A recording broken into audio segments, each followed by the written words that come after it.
Did you know paying cash costs you money?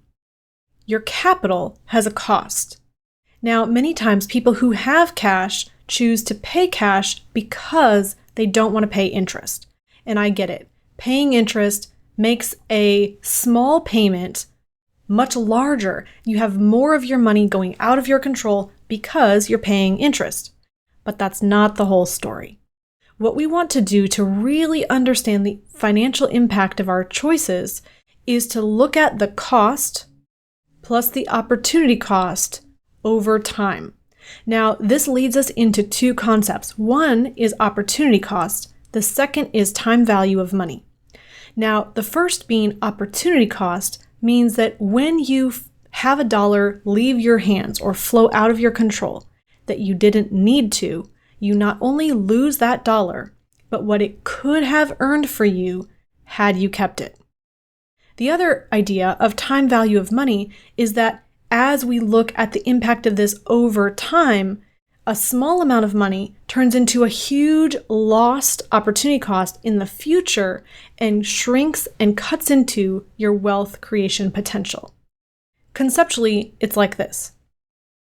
If you choose to pay cash, you give up the ability to earn interest. If you finance, you give up that interest. So in either case, you're always paying interest. So how does this look in an example? Let's say you had $100,000 sitting in cash and you wanted to buy something that costs $100,000. Let's compare paying cash versus financing. Now, in any true comparison, we want to maintain all the variables equally and change only one thing. The reason is that we want to really see how that one change impacts the outcome. So let's take two examples. One is paying cash, one is financing over the span of 30 years. And we're going to hold another variable constant, and that's interest rate. We're going to say that I could earn 5% on my money if I hold it in savings, and I'm going to pay 5% on a loan. Now, I know this seems a little too good to be true, but I want you to suspend judgment for a moment because I want to show you the cost and opportunity cost if we look at just that one variable. Let's say that $100,000 in the bank can earn you 5% over 30 years. What does that account turn into? In 30 years, that account will be worth $446,000. That's the result of compound interest working for you on an ongoing basis over 30 years. So, if we keep that cash, we will grow up to $446,000. If we use that cash, we give up that ability to earn that amount of money. So let's look at first what happens if we pay cash. If I pay cash, I give up the ability to earn that $446,000, right? But I gain something else. I don't have to make monthly payments. What would the monthly payment be on a $100,000 loan for 30 years at 5%? What that would look like is a monthly payment of $537. If I take that monthly payment, in the case that I paid cash, I don't have to make the payment. So that's money that I control, that I get to keep every single month. So I might have drained my cash tank, but what if I have that payment that I'm able to store up, put back in savings every month over that span of 30 years? And what if that earned 5% interest, compounded every month over time? That account would lead up to $446,000. You can do a loan calculator and a account value calculator, time value of money at calculator.net if you want to track this math with me. But what happens is that if you had your cash earn that 5% rate of return over time, it's going to build up to $446,000. If you drain the tank down to zero by paying cash and store up the monthly payments instead, you're going to build that same account up to $446,000. So what that means is if I pay cash, here's what I give up. I give up the ability for my $100,000 to grow. but I get the monthly payment in my control that I can grow, right? So if I pay cash, I drain my tank down to zero, and then over time I build that up to $446,000. Okay? Simple picture. But now let's look at what happens when we finance. Now, if I finance, I get to keep my $100,000, right? Because I didn't use my money. So that $100,000 does grow, and I get to have that $446,000 that it grows to. What do I give up? Giving up that $537 per month payment. That's not in my control. That instead is going to a finance company.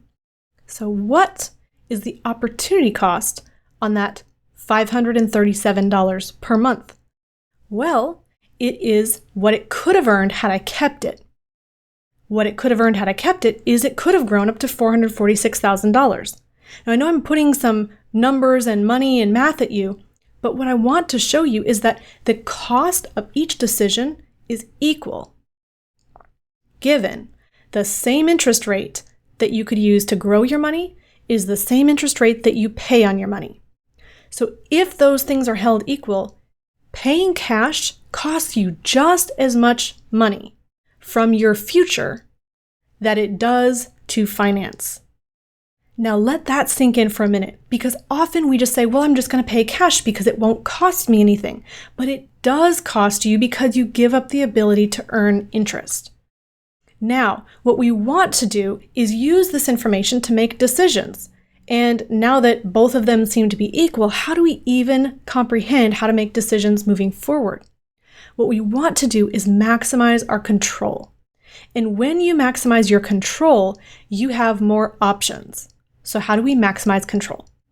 You want to be in a position where you have access to as much cash as possible. Now, if you have cash, you can use it. You can use it for emergencies. You can use it for opportunities to invest and make it into more money, invest for cash flow. That's control. It's not in control when you don't have the ability to grab cash. If you've used it up and there's no cash available, that's not control. So if you want to have the maximum position of control, think of this. The person who kept their cash had a starting point of $100,000. That exponential growth curve grew up to $446,000. The person who financed started at zero because they drained their tank and used their cash. And over time, they stocked up the payments and ended up at the same endpoint, $446,000. So what does this show us?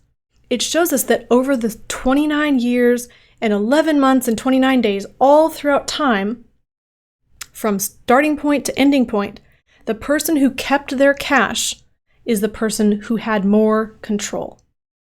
Now, I know that often we don't get that 5% growth rate and the 5% payment rate or financing rate, and that makes our decision that it costs less to pay cash because I'm only earning 0.05% on my cash, and I'm paying a much higher interest rate, 4, 5, 6%, depending on what type of loan.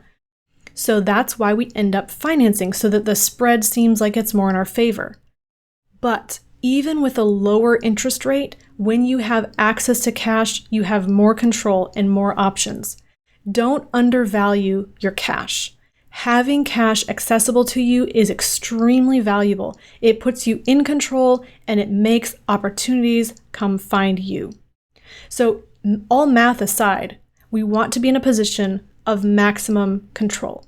You also want to be in a position where you can maximize the growth of your cash, and you can get a better interest rate by using specially designed whole life insurance, which grows at a much faster pace on a guaranteed basis than typical cash accounts, and has dividends that are not guaranteed but highly anticipated that further accelerate that growth. It also is liquid and available for you to use with a guaranteed loan option to use your money as a steward, borrow against it, and use it for opportunities. It is the perfect tool for you to utilize the steward concept to keep your cash and borrow against it to use other people's money and allow that to work for you as well. You can even earn an external rate of return and have your money earning in two places at once. So I highly encourage you, value the cost of capital. Look at the time value of money and ensure that you maintain a position of control. Hey, I hope you liked this video. If you did, click the link in the description box below for more information. And don't forget to like this video. Share your comments, questions, and feedback in the comments section below. And don't forget to hit subscribe to our YouTube channel.